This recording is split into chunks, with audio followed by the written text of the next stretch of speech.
Če si ujet začaran krog, izhoda ni. Če znani glas vedno znova ti šepeta laži.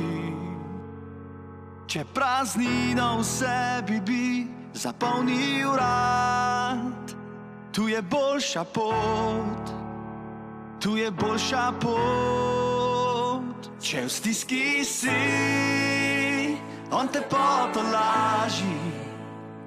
Če se zgubiš, on ti pot pripravi. Če iščeš svobodo, rešitev, te iz tvoje ječe spravi. Če si ujet, se vezi odpravi. V temni noči iskali smo žarek te luči. Od preprek in stisk bili vsi izčrpani. Se zatekali k stvarem, polnim zmot. Tu je boljša pot, tu je boljša pot. Če v stiski si, on te potolaži. Če se zgubiš, on ti pot pripravi. Če iščeš svobodo, rešitev, te iz tvoje ječe spravi. Če si ujet, vse vezi odpravi. Če v stiski si, on te potolaži. Če se zgubiš, on ti pot pripravi. Če iščeš svobodo, rešitev, te iz tvoje ječe spravi. Če si ujet, vse vezi odpravi.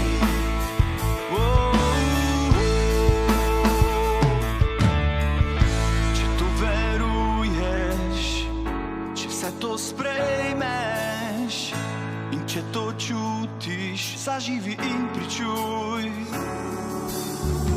Če to veruješ, če vse to sprejmeš in če to čutiš, zaživi in pričuj. Če to veruješ, če vse to sprejmeš in če to čutiš, zaživi in pričuj. Če to veruješ in če to sprejmeš in če to čutiš, zaživi in pričuj. In pričuj. Če to veruješ, če vse to sprejmeš in če to čutiš, zaživi in pričuj. Če to veruješ, če vse to sprejmeš in če to čutiš, zaživi in pričuj. Če v stiski si, on te potolaži. Če se zgubiš, on ti pot pripravi. Če iščeš svobodo, rešitev, te iz tvoje ječe spravi. Če si ujet, vse vezi odpravi. Če iščeš svobodo, rešitev, te iz tvoje ječe spravi. Če si ujet, vse vezi odpravi.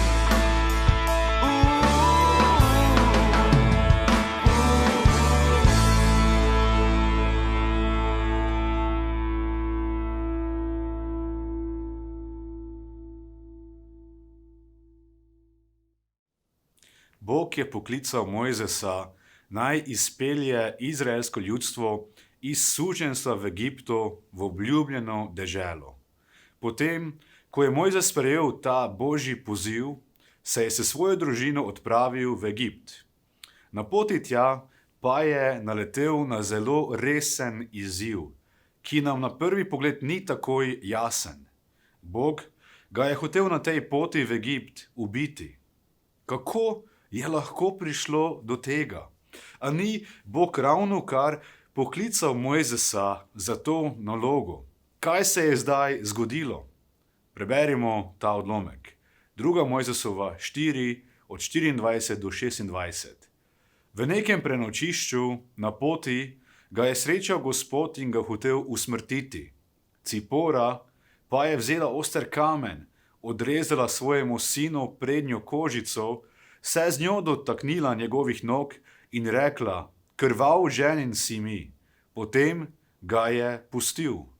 Takrat je rekla: krvav ženin zaradi obrezovanja. Bog je imel z Izraelom sklenjeno zavezo. Zaveza pomeni nek resen dogovor ali pa močno pogodbo. To zavezo je Bog sklenil z Abrahamom in potem je šla ta zaveza iz roda v rod. Ta zaveza je pomenila, da bo Bog silno blagoslovil Abrahamove potomce, ki so kasneje postali izraelsko ljudstvo. Dal jim bo v posest obljubljeno deželo. Toda na drugi strani te zaveze pa je bil dogovor, da se bo tudi Izrael držal pravil, ki jih je Bog določil. Bog je želel, da bi bili poslušni in služili samo njemu in tako pustili vse ostale poganske bogove. V znak te zaveze pa bi se naj dali moški obrezati. Bog je hotel ubiti Mojzesa, ker njegova družina ni bila pod zavezo in ni bila poslušna Bogu. Mojzesov sin se je moral dati obrezati, ker ga Mojzes prej še ni obrezal. Bogu je vedno bolj pomembna naša zaveza z njim ali naš odnos, kot pa naloga, v katero nas pošilja. Zato je moral Mojzes tudi urediti, preden je lahko šel nazaj v Egipt, v nalogo, za katero ga je poklical Gospod. Gospod je s tem Mojzesu želel sporočiti, da ne glede, kdo je oseba, ki jo on kliče, se mora ta oseba popolnoma odločiti zanj. Vse drugo mora pustiti in se odločiti živeti za Gospoda. To je bil znak te obreze. In zato je moral Mojzes najprej to storiti, da bi lahko potem šel naprej v služenju Bogu. In enako je še danes pri nas. Jezus nam pravi, naj se odpovemo sebi in v veri gremo za njim, da bi lahko prišli do cilja. Jezusu je bolj pomemben naš odnos z njim, kot pa delo, ki ga zanj opravljamo. Izrael, kot vemo, je živel v stari zavezi. Mi pa imamo po Jezusu sklenjeno z Bogom novo zavezo. Ta nova zaveza za nas pomeni, da smo tudi mi deležni obljub, ki jih Bog namenja svojemu ljudstvu. Ta nova zaveza se je sklenila preko Jezusovega dela na križu. Hvala Gospodu za to. Potem je Mojzes in Aron sta šla takoj do faraona in mu povedala Božje sporočilo, naj izpusti njegovo ljudstvo, da bi mu služilo. Toda faraon je nasprotoval Božji volji in ni hotel izpustiti Izraela. Med faraonom in Mojzesom se je tako začel neke vrste boj. To je bil tudi boj med Bogom Mojzesa in egiptovskimi bogovi faraona. Egipt je skušal držati Božje ljudstvo zvezano v suženjstvu, Bog pa se je boril za njihovo svobodo. Izrael je bil v Egiptu dolgih 430 let. Končno je Bog rekel, zdaj pa je dovolj vašega življenja v suženjstvu. Zdaj je napočil čas, da vas popeljem v svobodo. Veste, ta boj nam danes kaže, kako se Bog bori za našo duhovno svobodo. On ne želi, da bi ostali zvezani v grehu, kot Izrael v Egiptu. Želi tudi nas osvoboditi in popeljati s sabo v skupno življenje z njim. Mogoče si tudi ti že dolgo časa zvezan z določenim grehom. Mogoče se počutiš, kot da bi sužnjeval temu grehu. Ne moreš vsega rešiti, tako kot če bi imel vklenjene ali zvezane roke. Zate imam čudovito novico. Bog ti danes pravi, zdaj je čas za svobodo. Želim te popolnoma osvoboditi teh vezi in te popeljati v življenje svobode. Faraona ta prvi pogovor z Mojzesom in Aaronom ni prepričal. Zato je faraon prisilil izraelsko ljudstvo, da so še veliko težje delali. Še več dela jim je naložil in zahteval, da si sami iščejo material za izdelovanje opeke. Ta prvi odziv faraona na Mojzesov obisk je bil zelo negativen.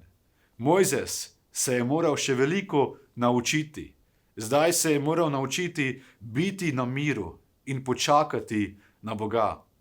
Zanašati se je moral na Gospoda, ki je edina možnost za rešitev izraelskega ljudstva iz Egipta. To pa nam ljudem ni tako enostavno. Čakati in zaupati Bogu. Veliko lažje je, ko lahko nekaj sami storimo za rešitev svojega problema. Toda v življenju pridejo trenutki, ko moramo preprosto počakati na Gospoda. Tedaj mu izkažemo svoje zaupanje in povemo, Bog, samo ti mi lahko pomagaš, zato čakam na te. Potem sta šla Mojzes in Aaron drugič k faraonu. Takrat je Aaron vrgel Mojzesovo palico na tla, ki se je spremenila v kačo. Faraonovi čarodeji so lahko z čarovnijo tudi sami spremenili svoje palice v kače. Oponašali so Mojzesa in Aarona, ki sta to počela v Božji čudežni moči. Veste, hudič rad oponaša našega Boga. Ljudi pogosto zavaja s stvarmi, ki se na prvi pogled zdijo dobre, ali lahko bi rekli celo Božje. Še danes se pretvarja pod deli raznih vračev, vedeževalcev, bioenergetikov, horoskopov. Ljudem govori o njihovem življenju, o prihodnosti in podobno kot Bog skuša prerokovati v življenje ljudi. Druge ljudi hudič ozdravlja od določenih bolezni, podobno kot nas Jezus ozdravlja v Božji čudežni moči. Nekaterim navidezno rešuje finančne težave in življenjske probleme, podobno kot nas Jezus osvobaja vsega slabega in nam daje zmage. Toliko ljudi pade v te hudičeve zvijače in se sploh ne zavedajo, da je to od Satana. Toda vse to je samo majhen približek Božje čudežne moči. Satan se pretvarja, ampak ne more pa proizvesti resničnega upanja v odrešenju, ozdravljenju in osvobojenju, ki ga najdemo le v Jezusu Kristusu. Jezus je o tem povedal naslednje, v Janezu 10:10. Tat prihaja samo zato, da krade, kolje in uničuje. Jaz sem prišel, da bi imeli življenje in ga imeli v obilju. Tedaj je Božja palica ali ta Božja kača premagala in požrla te lažne kače egiptovskih čarodejev. Kako čudovita prispodoba Božje zmage za človeštvo. Satan se skuša s pretvarjanjem približati, ampak niti približno ni enak našemu velikemu Gospodu. On je že poraženi, kajti Jezus ga je porazil. Jezus ga je enkrat za vselej premagal in nam podaril svojo zmago. Mi lahko živimo v Kristusovi čudoviti zmagi. Kako izjemna novica. Faraon pa še vedno ni se dal prepričati in je še naprej vztrajal, da ne bo izpustil Izraela. Zato je Bog poslal 10 različnih nadlog nad Egipt, da bi jim pokazal, kako resno misli osvoboditi svoje ljudstvo. Prva nadloga je bila kri v Nilu. Ribe v Nilu so zaradi tega poginile in Egipčani niso mogli več piti vode iz Nila. Druga, žabe, ki so prišle iz Nila in lezle v hiše Egipčanov. Tretja nadloga, komarji, ki so prišli iz prahu zemlje in so mučili ljudi ter živino. 4. nadloga, muhe, roji muh so prišli v hiše faraona Egipčanov. 5. nadloga, kuga pri živini nad konji, osli, kravami, ovcami je prizadela živino Egipčanov. 6. nadloga, tvori na koži, ki so se pojavili kot gnojni mehuri na koži ljudeh in živine. 7. huda toča je padala, ki je uničila pridelek na polju in drevesa. 8. nadloga so bile kobilice. Ogromen roj kobilic je požrl vse, kar je še ostalo od toče, tako da več ni ostalo nič zelenja, nič sadja, vse so pojedle kobilice. Vse te nadloge so prizadele Egipt in Egipčane. Izraelci pa so bili vselej zaščiteni pod Božjo roko. Niti ena nadloga ni prizadela Izraela, ker je Gospod zaščitil svoje ljudstvo. Za vsako nadlogo je prišlo večje razodetje, kako velik in vsemogočen je naš Bog, ter kako izjemno čudežno moč ima. Nadloge so se stopnjevale in postajale čedalje hujše in prinesle čedalje več škode in večje trpljenje. Toda zanimivo je, da vsa ta dela Božje moči niso pri faraonu prinesle spremembe. Njegovo srce se vsakič zakrkne in utrdi pred Bogom. Rad bi zdaj še posebej izpostavil zadnji 2 nadlogi, temo v deželi in smrt prvorojencev. V 2. Mojzesovi 10, 22-23 beremo. Mojzes je iztegnil roko proti nebu in po vsej egiptovski deželi je bila 3 dni gosta tema. Drugega niso videli in 3 dni se nihče ni mogel ganiti z mesta. Izraelovi sinovi pa so vsi imeli svetlobo v svojih bivališčih. Nadloga teme je Egipčane privedla do tega, da niso videli več nič okrog sebe. Ta tema je bila tako gosta, da drugega niso mogli videti 3 dni in se niso mogli ganiti z mesta, saj bi se drugače poškodovali ali pa celo ponesrečili. Si lahko predstavljate, kako grozno je to moralo biti. Nekateri ne maramo teme že po noči, ko ne vemo, kaj točno je okrog nas. Teh nekaj ur se nam zdi lahko groznih. Toda Egipčani so bili v popolni temi 3 cele dni. Ta tema jih je popolnoma ohromila, tako da niso mogli več normalno živeti. Niso več mogli na vrt po zelenjavo, niso več mogli ven na sprehod, niso se mogli srečati s prijatelji ali pa se odpraviti v službo. Ta tema ponazarja duhovno temo, v kateri so živeli Egipčani in v katero so jih vodili njihovi lažni poganski bogovi. To je duhovna tema, ko več ne vemo, kaj je prav in kaj ni prav. Duhovna tema, ki nas popolnoma ohromi, da več ne vemo, kako naprej. Duhovna tema, ki odstrani naše upanje, voljo za življenje in nas vodi v obup. Duhovna tema, ki ne more dati pravega smisla, ker ga ne pozna in nima. Ta duhovna tema še danes veže ljudi z grehom ter jih prepričuje, da bodo srečni, če bodo živeli na tak način. V tej duhovni temi nam hudič laže in nas krivo prepričuje, da ne moremo biti resnično svobodni. Ta hudičeva tema želi ukrasti in uničiti vse, kar pride nasproti. Izraelci pa v tem času še naprej živijo normalno, v luči, saj jim Gospod še naprej podaril luč. Kako čudovito sporočilo. Kdo pa je naša luč? V Janezu 8:12 beremo. Spet jim je Jezus pregovoril: Jaz sem luč sveta. Kdor hodi za menoj, ne bo hodil v temi, temveč bo imel luč življenja. Jezus je naša luč, ki nam prinaša Božjo luč v vsako temo našega življenja, v vsak problem, ki nas zatemni. Bog prinaša svojo čudovito luč. Ta luč razsvetli vsako temo. Tema mora zbežati pred Jezusovo lučjo.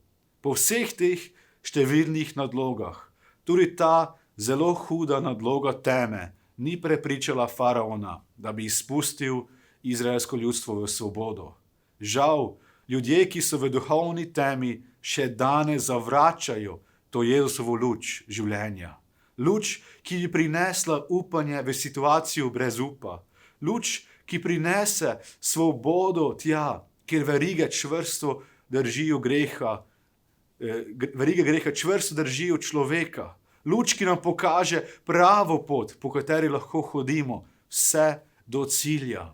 Kot marsikateri človek se je faraon upiral Božjemu sporočilu. Zato se je Bog odločil, da bo poslal še hujšo nadlogo nad Egipt, kot pa je bila ta grozovita nadloga popolne teme. Pri zadnji nadlogi je Bog uresničil to, kar je Mojzesu zapovedal že na začetku svojega poziva. Da bo faraonu umrl prvorojenec, če ne bo poslušen Gospodu. Pred ostalimi nadlogami je Bog avtomatsko sam od sebe zaščitil Izrael. Pri tej nadlogi pa je zahteval, da tudi Izrael sam nekaj stori za to. Bog je Mojzesu in Izraelu dal točna navodila, kaj naj storijo, da bi bili zaščiteni pred to nadlogo. Izberejo naj neoporečno jagnje. Jagnje, ki ni imelo nobene napake. To nedolžno jagnje je moralo umreti in s krvjo tega jagnjeta so morali namazati podboje vrat v svojih hišah. V 2. Mojzesovi 12. poglavju od 12. do 13. vrste beremo. To noč pojdem skozi egiptovsko deželo in udarim vse prvorojence v egiptovski deželi, od človeka do živine, in opravim sodbo nad vsemi egiptovskimi bogovi. Jaz sem Gospod. Tedaj bo za vas kri znamenje na vaših hišah, v katerih bivate. Ko zagledam kri, pojdem mimo vas. Pri vas ne bo morilne šibe, ko udarim egiptovsko deželo.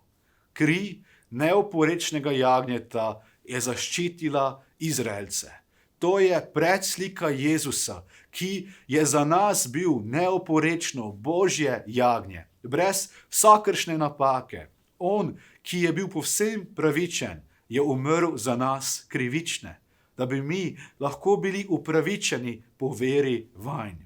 Če smo očiščeni v Jezusove krvi, če smo dovolili, da nas Kristusova kri očisti vsega greha, bo Božja kazen večnega poglobljenja šla mimo nas, kot je šel angel morilec mimo izraelskih hiš, ki so bile namazane s krvjo. V 2. Mojzesovi 12. poglavje od 29. do 33. vrste beremo. O polnoči je Gospod udaril vse prvorojence v egiptovski deželi, od faraonovega prvorojenca, ki je sedel na prestolu, do prvorojenca jetnika, ki je bil v ječi, in vse prvence živine. Faraon, vsi njegovi služabniki in vsi Egipčani so po noči vstali.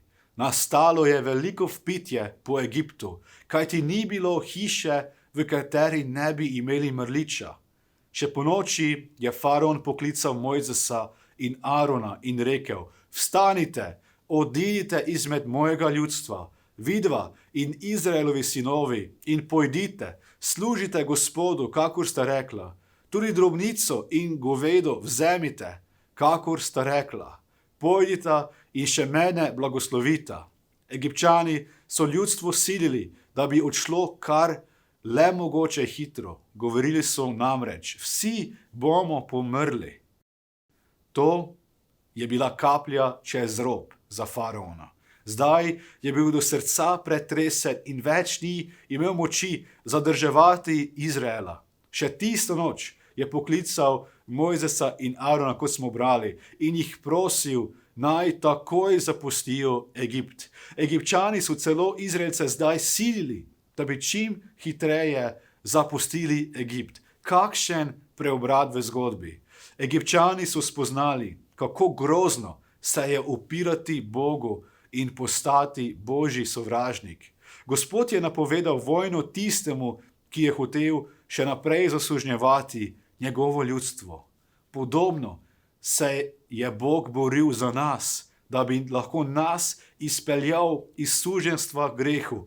Uničil je našega nasprotnika hudiča in pokazal njegovi vojski demonov, da nimajo več moči nad nami. Bog je s Kristusovo smrtjo obsodil Satana na večno pogubo. Ni moči in sile teme, ki bi tebe lahko ločila od Gospoda in Jezusove ljubezni. Nasprotnik je premagan, da bi mi lahko bili svobodni. To nam je omogočil po Jezusu Kristusu in njegovi dragoceni krvi. Kri Božjega jagnjeta nas je povsem očistila. Ta kri je naša zaščita pred vplivi hudiča. Zaradi te krvi bo šla nekega dne mimo nas tudi Božja kazen večnega pogubljenja. V imenu Jezus je tudi moč, ki nas osvobaja vsake vezi. Mi več ne rabimo živeti v suženjstvu grehu, v suženjstvu v Egiptu. Ne rabimo več dovoliti grehu, da nas zasužnjuje. Ampak Gospod je vse to storil za nas, da bi lahko živeli v svobodi in prišli v obljubljeno deželo, kamor nas vodi. Pripravil je izhod za nas. Zmaga je tu, zmaga je v Kristusu, svoboda, ki jo prinaša Jezusova kri. Zato zaživi v Kristusovi svobodi in zmagi, kajti Gospod je veliko plačal, visoko ceno je plačal, da bi mi lahko prejeli to. To, kar nam v svoji veliki milosti daje brezplačno, je njega veliko stalo. Zato verujmo Jezusu in se oklenimo Božjih obljub, ki nam jih daje. Rad bi se v zaključku molil za vas, za Kristusovo moč v vsakem problemu, za njegovo svobodo, za to, da bi on osvobodil naše vezi in nas popeljal v pravo svobodo. Združimo se v molitvi. Dragi nebeški Oče, hvala ti, da si ti že vse storil, da bi mi lahko bili svobodni. Tako kot si z svojo veliko čudežno močjo po teh vseh številnih nadlogah popeljal izraelsko ljudstvo ven iz Egipta, da si prisilil faraona in te sile teme, da jih izpustijo, tako si tudi nas, Gospod, osvobodil, nam dal zmago, nam dal življenje po Jezusu Kristusu, življenje v svobodi, po poti vse do cilja v večnosti. Hvala ti, Gospod, da več greh nima oblasti nad nami in mi, Gospod, želimo živeti v tvoji zmagi, Jezus. Zato molim za vse tiste, ki so trenutno še zvezani z vezmi greha. Da, Gospod, da jim ti podariš svojo zmago po svetem duhu, da ti deluješ v njihovih srcih, da se verige greha zlomijo, da postanemo vsi svobodni v tebi, Jezus, in da gremo v moči tvoji vse do cilja. Gospod, tudi nas popelji iz Egipta, iz našega Egipta in nas vodi v svobodo, ki jo imaš ti za nas. Hvala ti, Oče, da ti lahko zaupamo in da vemo, Gospod, da je v tebi vse možno, da si ti večji od hudiča, da si ti že premagal našega nasprotnika in da je v tebi, v tvojem imenu, Jezus, čudovita zmaga. Amen. Amen. Želim vam še naprej lepo nedeljo, Božji blagoslov in vse dobro od našega Gospoda. Zaživimo v tej zmagi, ki jo ima Kristus pripravljeno že za nas.